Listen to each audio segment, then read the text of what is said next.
The old post office stood at the edge of a sleepy town, where time seemed to move more slowly than anywhere else. Dust floated through beams of afternoon sunlight. Shelves sagged under decades of forgotten parcels and faded envelopes. Daniel Carter, a young postal worker assigned to renovate the abandoned storage room, brushed away layers of dust from a rusty metal cabinet. One drawer refused to open. After several attempts, it finally gave way with a loud screech. Inside lay hundreds of unopened letters. Most were yellow with age. One, however, immediately caught his attention. Its envelope was perfectly preserved. The postmark read April 14th, 1976. Daniel frowned. How did this never get delivered? The recipient's name read Mrs. Eleanor Whitmore. No return address. Only 4 words written in elegant handwriting. Please forgive me, Eleanor.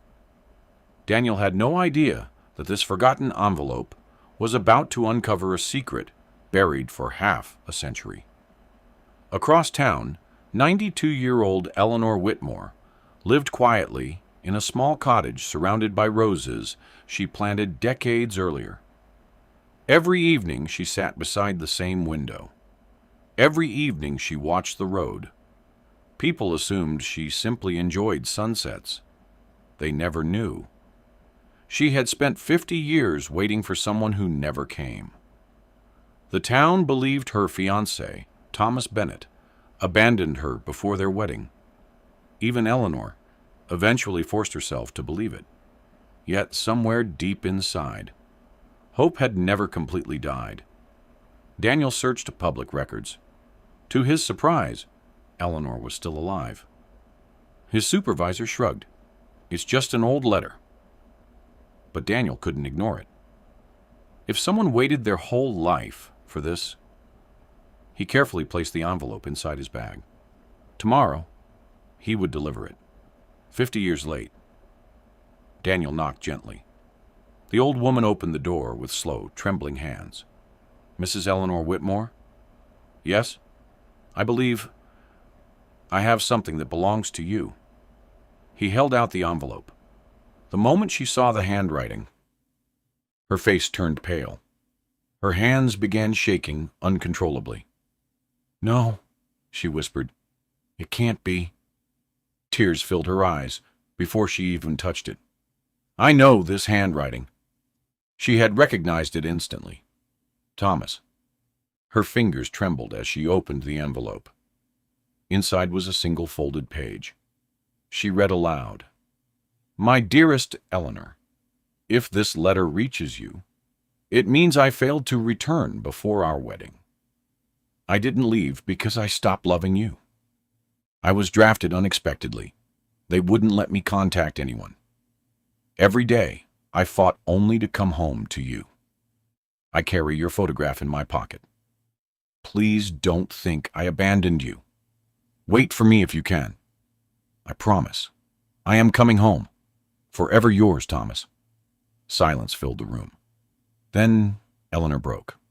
Not the quiet tears of old age, but the heartbreaking sobs of a young woman who had just lost the love of her life all over again. Daniel searched military archives. The truth shocked him. Thomas Bennett had survived the war. He returned home. But only 3 weeks before arriving, a tragic highway accident claimed his life. The letter had remained trapped in the post office because of a clerical error. Neither of them ever knew. Thomas believed Eleanor had received it. Eleanor believed Thomas had abandoned her. One missing letter destroyed 2 entire lives. Eleanor opened an old wooden chest. Inside were wedding invitations, pressed flowers, photographs, a white wedding dress wrapped carefully in cloth. I never threw any of it away. She smiled through tears. People said I was foolish. But my heart refused to believe he stopped loving me. For 50 years. She had unknowingly been right. Daniel drove Eleanor to the cemetery. She had never visited Thomas's grave. She didn't even know where he had been buried. She knelt before the weathered headstone. Thomas Bennett, 1949 to 1977. Beloved son, beloved soldier, beloved friend. She gently placed the letter on the grave. "I'm sorry," she whispered. "I should have trusted my heart." A soft breeze lifted the edges of the letter, almost as if someone had answered. As the sun began to set, Eleanor spoke as though Thomas stood beside her. "I waited for you." "And without knowing." "So did you." She smiled peacefully. "For 50 years. We were both innocent." Daniel quietly stepped away, allowing two lovers separated by time to share one final moment. Several months later, Eleanor passed away peacefully in her sleep. She was buried beside Thomas, at her request. The letter was placed in her hands. The town never forgot the story. The old post office displayed the empty envelope inside a glass case. Beneath it, a small plaque read, "Sometimes the greatest tragedy is not that love ends, but that it never gets the chance to explain itself." And every visitor who read those words paused for a moment, wondering how many lives can change because of one letter that arrives 50 years too late.